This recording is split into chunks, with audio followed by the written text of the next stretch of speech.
Abra. I want to talk about hyperlexia today. I work with dyslexia, and focus first is my new baby, but I have worked with hyperlexia, and I get asked quite a lot of times why and how and what can I do, because there is very little out there.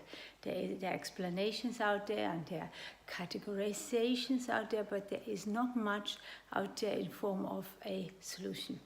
So what you will probably find if you Google hyperlexia is that there is more than one type. There could be the type A hyperlexia, where children just read early and really well. It's rare and there's nothing wrong. They're neurotypical children. The second category, hyperlexia 2, are usually connected with the autistic spectrum. So children on AS are reading really well, having poor comprehension with the reading, but also have all the other, or many of the other symptoms of autism. So they have poor social connections, or they are overwhelmed by noise, they're sensitive to different sensory overloads. And this hyperlexia can be a part of it. So they become quite obsessed with letters, sometimes numbers, and they read really, really early. They read everything they see and they come across, but not necessarily understand it. And there is also hyperlexia 3. There's another type which shows symptoms of autism, but they disappear, or not all of them. There's some symptoms there, but these children grew out of it. And as well as type 1 hyperlexia, they comprehend. So when I worked with a 13-year-old hyperlexic boy who came from Western Australia, he was 13 years old, and he came with his family who were from the Sikh religion, and it was an amazing experience for me to see this beautiful boy who was 13 and very, through his mother's efforts, was all well adjusted. He could talk and he could interact. He could read everything you gave him without a single mistake. He could give him the most complex article, or he could give him the easiest child's book. He could read it and he would not make a single mistake. But if you asked him afterwards who was there and what was the relationship between the woman and this little girl, he would guess or say, I don't know.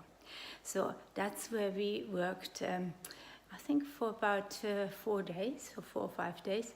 And it was amazing because he had done a program already beforehand where he made sense of words that come with pictures. I think he has done a program, but he has never looked at these little words. This would be called almost sight words, the abstract words that do not make a clear picture. So people always ignore them. Yet they were instrumental for this young man. We were looking at a small children's book we just read. It was a level 1 or 2, year 1 or year 2 chapter book, very early chapter book. And he read it, and I had to stop him. Every full stop, that already helped. But it wasn't until we made sense of those little words, what he and she and we and they meant, and then went on the more complex ones, why, on, and for, and by. What's the difference? Create a creative image of that. Create himself the meaning, that he can see that these words aren't just fillers.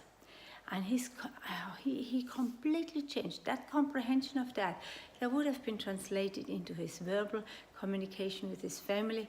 And his mother said he went back to his family in India, and they could not believe there was a different child there. He was actually awake and aware and could communicate and understand. And that is done probably best with the app that's coming out, the Dyslexia Tutor app, because there you have a tutor, like an app that's coming into your house, and you can do word for word. All of those are in there, how to do them, how to create them, because that is instrumental, that they understand.